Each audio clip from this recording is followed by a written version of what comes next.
ഇന്ത്യയുടെ മുൻ ഉപരാഷ്ട്രപതി ജഗദീപ് ധൻഖറെ കാണാനില്ലെന്നാണ് കോൺഗ്രസ് ഇപ്പോൾ വിലപിക്കുന്നത്. ധൻഖർ എവിടെ പോയി? ഇപ്പോൾ കപിൽ സിബലെല്ലാം നിലവിളിക്കുകയാണ്. ഈ വീണത് വിദ്യയാക്കുക എന്നൊരു ചൊല്ലുണ്ടല്ലോ, അതുപോലെയാണ്. ഈ ധൻഖർ ഇത്ര കാലവും അവർക്ക് എതിരായിരുന്നു, പുറത്താക്കണമെന്ന് ആവശ്യപ്പെടും. ധൻഖറിനെ ഉപരാഷ്ട്രപതി സ്ഥാനത്ത് നിന്ന് മാറ്റണമെന്നും അദ്ദേഹത്തിനെതിരെ അതിരൂക്ഷമായ ആക്രമണമാണ് രാജ്യസഭയിലും പുറത്തും ഒക്കെ ഇവർ നടത്തിക്കൊണ്ടിരുന്നത്. അതെ, ഏകാധിപതി, ഫാസിസ്റ്റ്, ഇനി പറയാവുന്ന ചീത്ത മുഴുവനും അദ്ദേഹത്തെ പറഞ്ഞിരുന്നു. അപ്പോൾ അദ്ദേഹവും BJP ആയിട്ട് അകന്നു കഴിഞ്ഞപ്പോൾ, അദ്ദേഹം ഉപരാഷ്ട്രപതി സ്ഥാനം രാജിവെച്ച് കഴിഞ്ഞപ്പോൾ കോൺഗ്രസ്സിന് അദ്ദേഹത്തിന് ഒക്കെ രാഷ്ട്രീയത്തിൽ പതിവുള്ളതാണ്. നമുക്കറിയാം, പണ്ട് പിന്നെ ആരിഫ് മുഹമ്മദ് ഖാൻ മന്ത്രിയായിരുന്നു രാജീവ് ഗാന്ധി മന്ത്രിസഭയിൽ. അപ്പോൾ അദ്ദേഹം അറിയാമല്ലോ എന്തുകൊണ്ടാണ് ആ മന്ത്രിസഭ വിട്ടതെന്ന്. ഷാബാനു കേസിൽ കോടതി വിധി എതിരായപ്പോൾ കേന്ദ്ര സർക്കാർ ഈ മുസ്ലിം മത പുരോഹിതന്മാരെ, മേധാവികളെ ഒക്കെ തൃപ്തരാക്കാൻ വേണ്ടിയിട്ട് നിയമം നിർമ്മിച്ചു. അന്ന് ആ നിയമത്തിനെ പല്ലും നഖവും ഉപയോഗിച്ച് എതിർത്ത ആളാണ് ആരിഫ് മുഹമ്മദ് ഖാൻ. അങ്ങനെ അന്ന് ആരിഫ് മുഹമ്മദ് ഖാനെ പിന്തുണയ്ക്കാൻ അധികം ആരും ഇല്ലായിരുന്നു. പക്ഷെ അദ്ദേഹത്തിന് അതൊന്നും ഒരു വിഷയമല്ലായിരുന്നു. ആര് പിന്തുണച്ചു, ആരൊപ്പം ഉണ്ടെന്നുള്ളതൊന്നും ഒരു വിഷയമല്ലായിരുന്നു. അദ്ദേഹം വളരെ ശക്തമായിട്ട് രാജീവ് ഗാന്ധിയെ എതിർത്തുകൊണ്ട് അദ്ദേഹം അന്ന് പാർലമെന്റിൽ ചെയ്ത പ്രസംഗം തന്നെ ഉണ്ട്. ഇതിന് നിങ്ങൾ വലിയ വില കൊടുക്കേണ്ടി വരും, ഈ രാജ്യം വലിയ വില കൊടുക്കേണ്ടി വരും എന്നാണ് അദ്ദേഹം പറഞ്ഞത്. അതിനുശേഷമാണ് ഇന്ത്യയിൽ ഈ പറയുന്നത് പോലെ രാഷ്ട്രീയത്തിൽ അതിനെ തുടർന്നാണ് രാമജന്മഭൂമി പ്രശ്നമൊക്കെ വരുന്നത്. അത് കോംപ്രമൈസ് ചെയ്യാൻ വേണ്ടിയിട്ട് ഈ രാജീവ് ഗാന്ധി ഒരുപാട് വിട്ടുവീഴ്ച അയോധ്യ വിഷയത്തിൽ ചെയ്തു എന്നാണ് ഇപ്പോഴും മുസ്ലിങ്ങൾ ആരോപിക്കുന്നത്.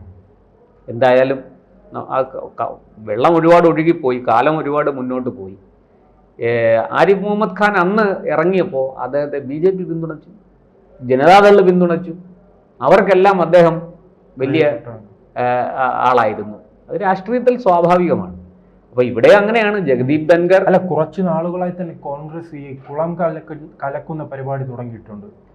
ഇപ്പോൾ ജാതി വിഷയവുമായി ബന്ധപ്പെട്ട് ഇപ്പോൾ ഏറ്റവും അവസാനം വോട്ടർ പട്ടികയിൽ എത്തി നിൽക്കുകയാണ്. അതിനിടയിലാണ് ഈ ഉപരാഷ്ട്രപതി വിഷയം. അത് വലിയ രീതിയിൽ തന്നെ ഇന്ത്യയുടെ ജനാധിപത്യത്തെ ബാധിക്കില്ലേ? അത് ജനാധിപത്യത്തെ ഇതൊക്കെ ബാധിക്കും. അത് അവിടെ നിൽക്കട്ടെ. അതിനേക്കാളും പ്രധാനപ്പെട്ട മറ്റൊരു ചോദ്യം ഞാൻ അങ്ങോട്ട് ചോദിക്കാം. ഇതല്ലാതെ കോൺഗ്രസ് എന്ത് ചെയ്യും?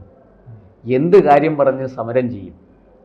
ഇന്ധനവില ഏതാണ്ട് സ്റ്റേബിളായിട്ട് നിൽക്കുകയാണ്, വലിയ വ്യത്യാസമില്ല. വിലക്കയറ്റം രാജ്യത്ത് ഉണ്ട്, പക്ഷെ അത് പിടിച്ചു നിർത്താനും നാണയപ്പെരുപ്പം കുറയ്ക്കാനും ഒക്കെ സർക്കാരിന് സാധിച്ചിട്ടുണ്ട് എന്നുകൂടി നമ്മൾ മനസ്സിലാക്കണം.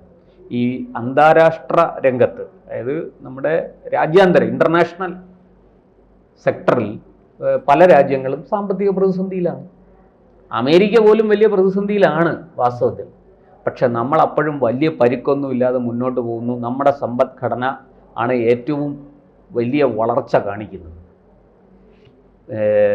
സ്വയം പര്യാപ്തതയുടെ കാര്യത്തിൽ, വിദേശ നിക്ഷേപത്തിൻ്റെ കാര്യത്തിൽ, അടിസ്ഥാന സൗകര്യ വികസനത്തിൻ്റെ കാര്യത്തിൽ, വിദ്യാഭ്യാസത്തിൻ്റെ കാര്യത്തിൽ ഒക്കെ തെറ്റുകുറ്റങ്ങളൊക്കെ ഉണ്ട്. മോദി സർക്കാർ 100% വിജയിച്ചെന്നോ ഇവിടെ തേനും പാലും ഒഴുക്കുകയാണെന്നോ ഒന്നും എന്നെ പോലെ ഒരാളിന് പറയാൻ തോന്നുന്നില്ല. ഇനിയും ഒരുപാട് കാര്യങ്ങൾ ചെയ്യാനുണ്ട്. പക്ഷേ എന്ത് പറഞ്ഞ് മോദി സർക്കാരിനെ കുറ്റം പറയും? നോക്കൂ, പാകിസ്ഥാൻ തീവ്രവാദികൾ പഹൽഗാമിൽ നുഴഞ്ഞു കയറി 26 പേരെ, നമ്മുടെ ഇന്ത്യൻ പൗരന്മാരെ കൊല ചെയ്തു. തിരിച്ചടിച്ചില്ലേ 16ാമത്തെ ദിവസം? അതിന് ബദലായിട്ട് പാക് സൈന്യം മുന്നോട്ട് വന്നപ്പോൾ അതിനെയും തീർത്ത് വിട്ടില്ലേ? അവിടെ നിന്ന് വിമാനങ്ങൾ പറന്നുയരാതിരിക്കാനായിട്ട് വ്യോമതാവളങ്ങൾ 11 എണ്ണമാണ് തകർത്തത്. സത്യത്തിൽ എന്ത് പറഞ്ഞു മോദി സർക്കാരിനെ എതിർക്കും? വിദേശ രാജ്യങ്ങളിലേക്ക് പ്രതിനിധികളെ അയച്ചത് മുഴുവനും, ലീഡ് ചെയ്തത് മുഴുവനും പ്രതിപക്ഷ കക്ഷികളാണ് അല്ലേ? ശശി തരൂർ മുതൽ കനിമൊഴി വരെ, ഏറ്റവും സീനിയർ നേതാവ് മുതൽ ഏറ്റവും ജൂനിയർ നേതാവ് വരെ അവസരം കൊടുത്ത് അവരുടെ കൂടെ ഭരണകക്ഷി എന്നുള്ള MP-മാരെ കൂടെ ചേർത്ത് വിട്ട് അവരെ രാജ്യത്തിൻ്റെ വിദേശകാര്യ മന്ത്രി മാറി നിൽക്കുകയാണ്. ആ സ്ഥാനത്താണ് ശശി തരൂരും ഒവൈസിയും സൽമാൻ ഖുർഷിദും കനിമൊഴിയും ജോൺ ബ്രിട്ടാസ് വരെ താരങ്ങളായി മാറിയത്. അപ്പോൾ എന്ത് പറഞ്ഞ് ഈ സർക്കാരിനെ ചീത്ത പറയും? എന്ത് പറഞ്ഞ് കുറ്റപ്പെടുത്തും? അതിന് കോൺഗ്രസിൻ്റെ കയ്യിലൊന്നുമില്ല. നരേന്ദ്രമോദി സർക്കാരിനെ വെല്ലുവിളിക്കാനോ അവരെ മുൾമുനയിൽ നിർത്താനോ അഴിമതി ആരോപണമുണ്ടോ? ഈ സർക്കാരിനെതിരെ അവർ റഫേലിൽ അഴിമതി കൊണ്ടുവന്നു, എന്തായി?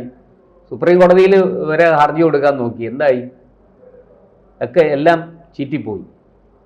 അപ്പോൾ അഴിമതി ആരോപണങ്ങളില്ല. സർക്കാരിൻ്റെ കെടുകാര്യസ്ഥത, സ്വാഭാവികമായിട്ടുള്ള ഒരു ലാഗിങ് പല കാര്യങ്ങളിലും ഉണ്ടാകാം. അതല്ലാതെ അതിനപ്പുറത്തേക്ക് എന്തു പറയും? വികസന പ്രവർത്തനങ്ങൾ വളരെ കൃത്യമായിട്ട് കാര്യങ്ങൾ നടക്കുന്നു. നമ്മുടെ ഹൈവേ നിർമ്മാണം, റെയിൽവേ ലൈനുകൾ, അതുപോലെ പുതിയ എയർപോർട്ടുകൾ, അടിസ്ഥാന സൗകര്യ വികസനത്തിൻ്റെ കാര്യത്തിൽ രാജ്യം കഴിഞ്ഞ സ്വാതന്ത്ര്യം കിട്ടി 60 കൊല്ലവും കാണാത്ത കുതിപ്പ് ഈ 10 കൊല്ലം കാണുന്നു അല്ലേ? റെയിൽവേ സ്റ്റേഷനുകളുടെയൊക്കെ മുഖം മാറുന്നു. അതുപോലെ രാജ്യത്ത് മെഡിക്കൽ കോളേജുകളുടെ എണ്ണം ഇരട്ടിയായി. മൻമോഹൻ സിംഗ് സർക്കാരിൻ്റെ കാലം വരെ 2014 വരെ എത്ര മെഡിക്കൽ കോളേജ് ഉണ്ടായിരുന്നു? അതിൻ്റെ ഇരട്ടി മെഡിക്കൽ കോളേജുകൾ ഇപ്പോൾ രാജ്യത്തുണ്ട്. പുതിയ മെഡിക്കൽ കോളേജുകൾക്ക് അനുമതി കൊടുത്തുകൊണ്ടിരിക്കുന്നു. എയിംസുകൾ, പുതിയ ട്രെയിൻ വന്ദേ ഭാരത് വന്നിരിക്കുന്നു. അപ്പോൾ പിന്നെ ഇങ്ങനെയൊക്കെ പറഞ്ഞ് ആശ്വാസം കൊള്ളാനേ പ്രതിപക്ഷ കക്ഷികൾക്ക് കഴിയുകയുള്ളൂ.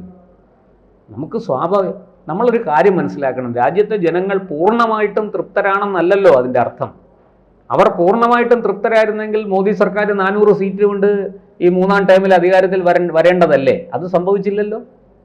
അപ്പോൾ ജനങ്ങൾക്ക് അതൃപ്തിയുണ്ട്, അവർക്ക് ബുദ്ധിമുട്ടുകളും വിഷമങ്ങളും ഉണ്ട്, അതവർ പ്രതിഫലിക്കുന്നു. എന്നിട്ടും ഈ 3-ാമത്തെ ടേമിൽ പോലും ഭരണവിരുദ്ധ വികാരം നരേന്ദ്രമോദിയെ ബാധിച്ചില്ല, അല്ലെങ്കിൽ BJPയെ ബാധിച്ചില്ല, NDAയെ ബാധിച്ചില്ല എന്നല്ലേ നമ്മൾ മനസ്സിലാക്കേണ്ടത്. അപ്പോൾ അങ്ങനെ മുന്നോട്ട് പോയിക്കൊണ്ടിരിക്കുന്ന സർക്കാരിനെ എന്ത് പറഞ്ഞു കുറ്റം പറയും? എന്തൊക്കെ ചൂണ്ടിക്കാട്ടും? പിന്നെ വേറെ വഴിയില്ല. ധൻഖറിനെ കാണാനില്ല, മൻഖറിനെ കാണാനില്ല എന്നൊക്കെ പറയാനേ പറ്റുള്ളൂ.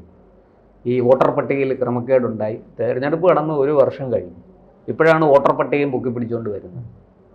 ഈ തെരഞ്ഞെടുപ്പിന് മുമ്പ് കൊടുക്കേണ്ട പരാതിയാണ് വോട്ടർ പട്ടികയിൽ ക്രമക്കേട് കണ്ടെത്തി, ക്രമക്കേടുണ്ടെങ്കിൽ ഇന്ന ക്രമക്കേടുകളുണ്ട്, വോട്ട് ഇരട്ടിപ്പ് നടന്നിരിക്കുന്നു, വ്യാജ വോട്ട് ചേർത്തിരിക്കുന്നു, ഇതൊക്കെ പറഞ്ഞ് തെരഞ്ഞെടുപ്പിന് മുമ്പ് ചെയ്യേണ്ടതാണ്. KC വേണുഗോപാലും ചവിട്ടിയിറക്കി അടൂർ പ്രകാശിനെ അവിടെ എത്തിക്കണം അല്ലേ എത്രയും വേഗം. കാരണം അദ്ദേഹം കൃത്യമായിട്ട് നേരത്തെ പരാതി കൊടുത്തു. അദ്ദേഹം മാത്രമല്ലെന്നേ, അതിനു മുമ്പ് രമേശ് ചെന്നിത്തല പരാതി കൊടുത്ത വാർത്തകൾ ഇപ്പോൾ പുറത്തു വരുന്നില്ലേ? മുമ്പ് പല മണ്ഡലങ്ങളിലും വോട്ട് വ്യാജമായിട്ട് ചേർത്തിരിക്കുന്നതും ഇരട്ടിപ്പുള്ളതും എല്ലാം രമേശ് ചെന്നിത്തല പ്രതിപക്ഷ നേതാവായിരുന്ന കാലത്ത് പരാതി കൊടുത്തത് വന്നില്ലേ? അപ്പോൾ ഇതൊന്നും മറ്റു വഴികളൊന്നുമില്ല. ലോകരാഷ്ട്രങ്ങൾക്ക് മുമ്പിൽ നരേന്ദ്രമോദിയുടെ ഇമേജ് വളരെ വലുതാണ്. അതാണെങ്കിൽ ദിവസം പ്രതി വളർന്നുകൊണ്ടിരിക്കുകയാണ്. അതിനെതിരെ ചെളിവാരി എറിയാൻ നോക്കിയിട്ട് പറ്റുന്നില്ല.